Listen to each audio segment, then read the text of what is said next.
यीशु साहब praise the Lord. हम यदि जंगल के रास्ते में जा रहे हों रात के समय में और हमें ये पता हो कि उस जंगल में हाथी सब हो, तो हर पेड़ पौधा हमें हाथी नजर आने लगता है। हकीकत में ऐसा होता नहीं है। मैं अक्सर कई बार ऐसे होकर गुजरा हूँ और जंगल में वो पेड़ पौधों को देखकर हाथी समझ लिया गया, असलियत में होता नहीं है। आज का वचन जो पहला यूहन्ना 1 अध्याय 1 से 4 पद में ऐसे ही बातों को हम देखने पाएंगे। असल में इफिसुस में जहाँ यूहन्ना था, जहाँ से ये पहला यूहन्ना की पत्री को लिखा है, वहाँ पर गलत शिक्षा प्रचलित था और गलत शिक्षा में लोग यीशु को सच्चा ईश्वर मानते नहीं थे। वो परमेश्वर की से आया हुआ या परमेश्वर जो मनुष्य रूप धारण करके आया हुआ सच्चा ईश्वर मानते नहीं थे और इस कारण से इन बातों को उनको कहना पड़ा। और हम देखने पाते हैं यूहन्ना जो कि ये पहला यूहन्ना की पत्री न केवल वो यूहन्ना सुसमाचार को भी इफिसुस से लिखता है, साथ ही पहला यूहन्ना, दूसरा यूहन्ना, तीसरा यूहन्ना की पत्री को भी इफिसुस से लिखता है। लेकिन इससे पहले हम देखने पाते हैं यूहन्ना तकलीफ में था। तकलीफ के कारण यह था कि सम्राट दिमेत्रियुस ये क्या करता है, डोमितियुस क्या करता है, उसको मार डालने का प्रयत्न करता है और उसको मारने के उद्देश्य से ही पतमुस टापू में भेज दिया जाता है। हालांकि 1.5 साल वहाँ पर रहता है। इसी दरमियान में सम्राट डोमितियुस का क्या किया जाता है, हत्या कर दिया जाता है। उसके मरने के बाद में सारे जो वहाँ पर कैदी थे उनको रिहा होने का अवसर मिलता है।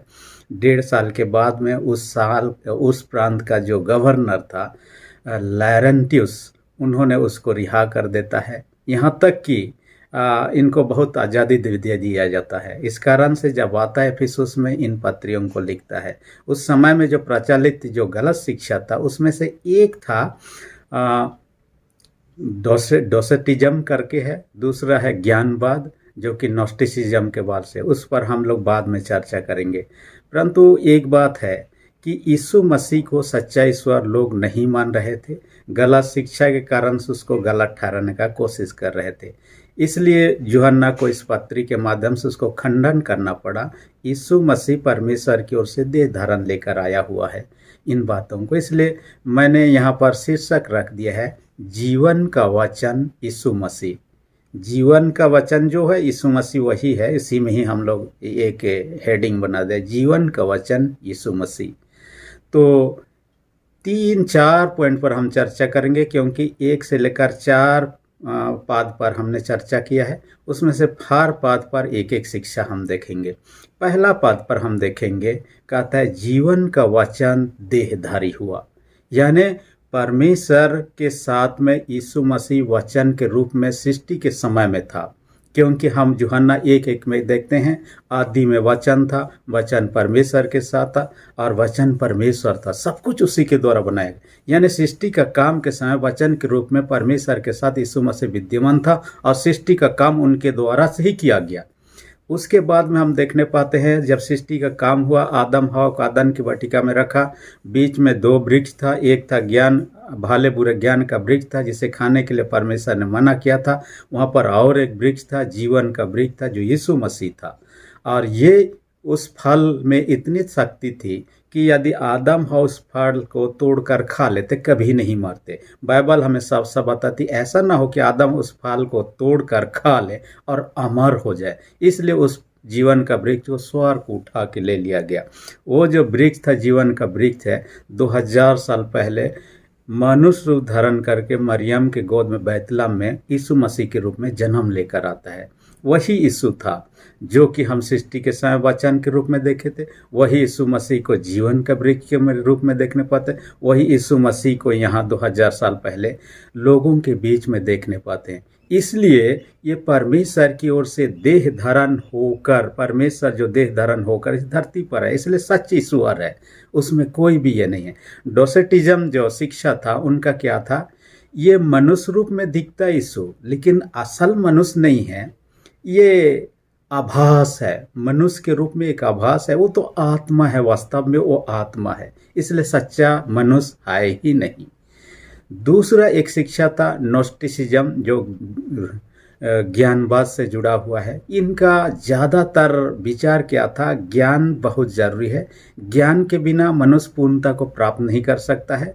और ये ज्ञान दार्शनिक सोच पर आधारित था, बाइबल का शिक्षा के आधारित नहीं था।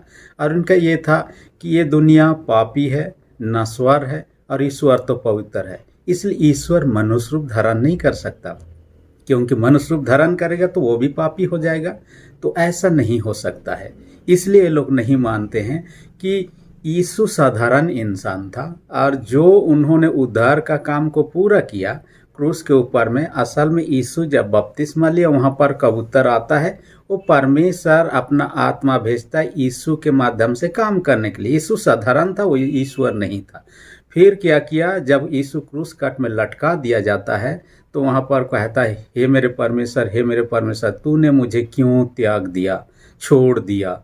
ऐसा कहता है, मैंने परमेश्वर उस समय छोड़ के चला जाता है और यीशु साधारण इंसान के रूप में ही मर जाता है। उनका ये विचार था। लेकिन यूहन्ना इसको खंडन करता है, ऐसा नहीं है, वो सच्ची ईश्वर है, वो मनुष्य रूप धारण करके दुनिया में आता है। और यूहन्ना अपने गवाही इस रूप में देखता है, जिसे मैंने देखा, जिसे मैंने सुना, जिसे मैंने हाथों से छुआ, उसका गवाही दे रहा है। यूहन्ना बहुत विश्वास सेवक था। न केवल रिश्तेदारी में यूहन्ना यीशु का भाई था, परंतु वह यीशु का सबसे प्रिय शिष्य था। वचन ऐसा हमें बताती है। और ये विश्वास सेवक था। यीशु जब पकड़ाया गया, सारे लोग इधर उधर भाग गए। क्रूस के निकट में कोई दूसरा शिष्यों की चर्चा नहीं है, सिर्फ एक व्यक्ति यूहन्ना था, क्योंकि वह विश्वास था, वो डरा नहीं। वहाँ पर उपस्थित हम देखने पाते हैं, यानी इतना विश्वास था, इस कारण से अपने माँ का जिम्मा किसी दूसरे के हाथ में नहीं दिया, उस प्रिय शिष्य जिसे वह प्यार करता था। क्योंकि माँ ऐसे होती है, अपने बच्चे को गोद में लेती है, गले से लगाती है और प्यार करती है।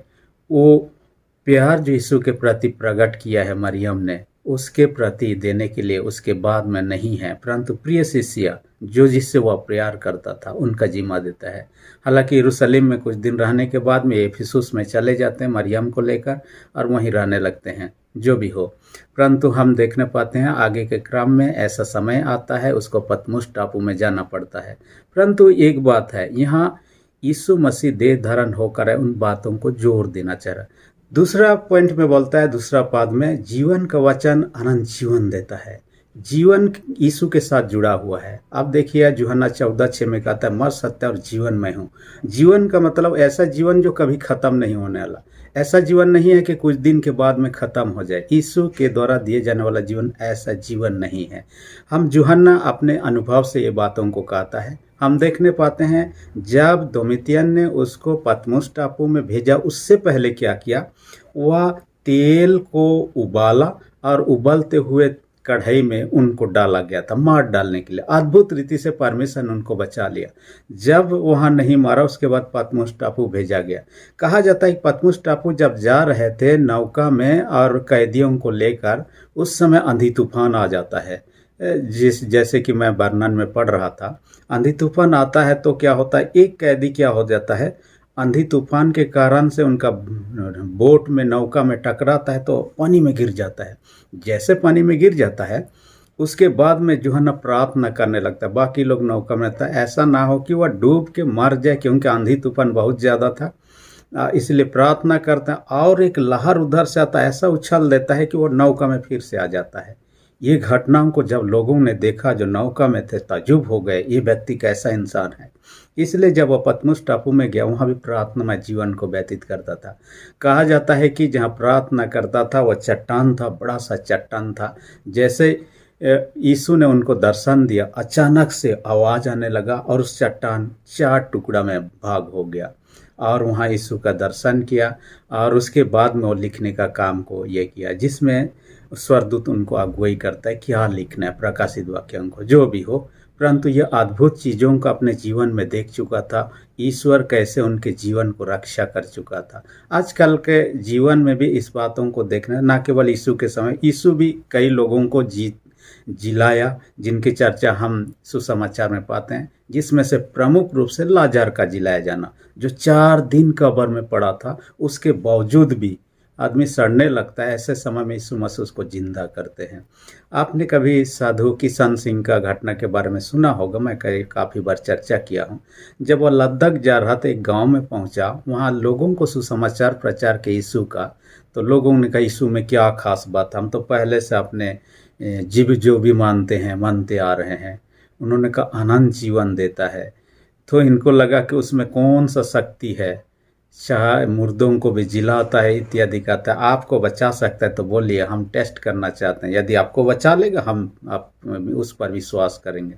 उन्होंने आग बड़ा सा ये लकड़ी सबको जमा करके जला दिया, और जलाने के बाद में क्या किया, आप इस आग से होकर पार होइए।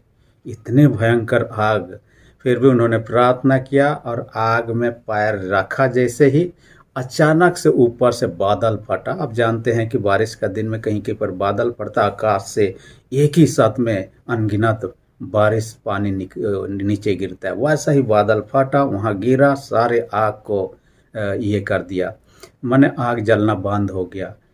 इन्होंने देखा कि यह अद्भुत हो गया, इनका जीवन तो बच गया। उन्होंने कहा आप चाहें तो और जलाइए, फिर मैं दोबारा कोशिश करता हूँ। उन्होंने कहा नहीं, हम देख लिए है कि ईश्वर आपको किसी न किसी रूप से बचा रहा है, माने वो उसमें शक्ति है। गांव के लोग उस पर विश्वास किया। जो भी हो, यीशु मसीह ने इसलिए कहा, यूहन्ना 11:25, पुनरुत्थान और जीवन मैं हूँ, यानी जीवन के बारे में कहता है। इसलिए जिसके पास में परमेश्वर यीशु मसीह का आत्मा है, वो अनंत जीवन में प्रवेश कर चुका है। मैं नहीं कहता, पहला यूहन्ना 5:12, जिसके पास परमेश्वर का पुत्र उसके पास जीवन है, जिसके पास परमेश्वर का पुत्र नहीं जीवन नहीं है कहता है। इसलिए आइए आज ही यीशु मसीह को अपने दिल में, अपने हृदय में जगह दें, स्थान दें, और उस अनंत जीवन के लिए अपने आप को योग्य बनाएं। तीसरा पॉइंट में कहता है जीवन का वचन की गवाही देना। जीवन का वचन की गवाही देना, यानी यूहन्ना खुद गवाही देता है जीवन के वचन, जिसे मैंने देखा, जिसे मैंने सुना, जिसे मैंने छुआ, जैसे कि मैं शुरू में कह रहा था, उन बातों की गवाही दे रहा है। आज कलीसिया को गवाही देने की बात है, हम अपने मुंह खोलकर गवाही दे सकते हैं। हाँ, वो व्यक्ति गवाही नहीं दे सकता इस प्रकार से बोलकर, जो व्यक्ति गूंगा है, बोल ही नहीं सकता है। हम बोल सकते हैं लेकिन गवाही नहीं देते, इसका मतलब आत्मिक रूप से आज भी हो सकता है हम विकलांग अवस्था में या तो गूंगेपन अवस्था में हैं, इस कारण से आज गवाही देने से चूक रहे हैं। इसलिए हमें इन आत्मिक विकलांगता से ऊपर उठना है, प्रभु के लिए गवाही देना है, चाहे बोलकर, चाहे जिस रूप में गीतों को गाकर, चाहे संदेश देकर, चाहे बोलने के द्वारा, जो भी हो, मध्यम हो, गवाही देने की बात है, जो कि यूहन्ना ने किया। कलीसिया को आज ये जिम्मेवारी यीशु मसीह ने दिया। इसलिए प्रेरित किया 1:8 में कहता है, जगत के छोर तक तुम मेरे गवाह होंगे कहता है। एक विकलांग व्यक्ति है जिसको आपने देखा होगा वीडियो में, जिसको आपने सुना होगा, निक बुजिसिक, निक नाम का व्यक्ति है जो कि विकलांग है। उनका हाथ पैर नहीं है, पैर ऐसा ही था, किसी रूप में था, लेकिन अंगुली सब नहीं था। डॉक्टरों ने उसको क्या किया, सर्जरी करके, जैसे मुर्गी सब का पैर होता है उस तरह का किसी रूप में उनका पैर को ये कर दिया, और इसके कारण से वो चलने फिरने कुछ काम करने में सक्षम हुआ। उसके माता पिता ने जैसे जन्म लिया, हॉस्पिटल में छोड़कर भागने लगे, उनको लेना नहीं चाहा। जब घर आया, बढ़ने लगा, माता पिता दोनों ने उसको तुच्छ करने लगे। स्कूल में गए, स्कूल के साथियों ने तुच्छ करने गए, उन्होंने आत्महत्या करने का कोशिश किया, लेकिन तब प्रभु ने बचा लिया।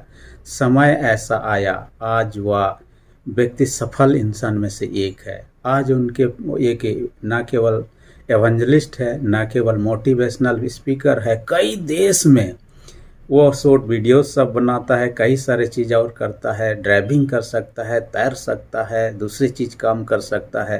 वो अभी करोड़ों का संपत्ति का अधिकारी है। यानी कि एक विकलांग व्यक्ति प्रभु का आज गवाही दे सक रहा है, कर रहा है दुनिया भर में। तो हम और आप तो परमेश्वर ने सही हाथ पैर दिया है, मुंह दिया है, परमेश्वर की महिमा करना, उसकी गवाही देना आपका मेरा कर्तव्य है। चौथी बात जो कहता है वचन में, जीवन का वचन की संगति रखना, यानी यीशु मसीह का संगति रखना उसके बारे में।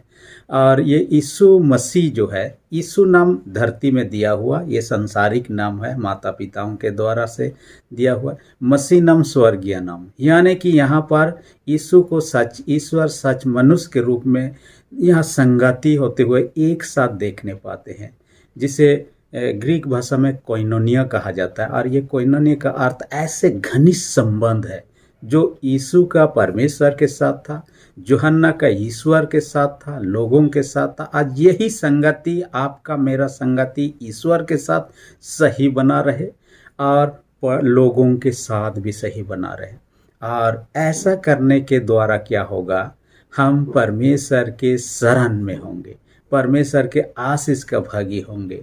परमेश्वर से दूर जितना होंगे उतना ही विनाश की ओर जाएंगे, हमारा जीवन नष्ट की ओर जाएगा। परमेश्वर के करीब संगति जितना रहेंगे उतना सुरक्षित है। इस जीवन नाशवार जीवन है। अब यदि लकड़ी जलाएंगे, एक लकड़ी का टुकड़ा जो जल रहा है उसको किनारे कर देंगे, वह बुझ जाएगा।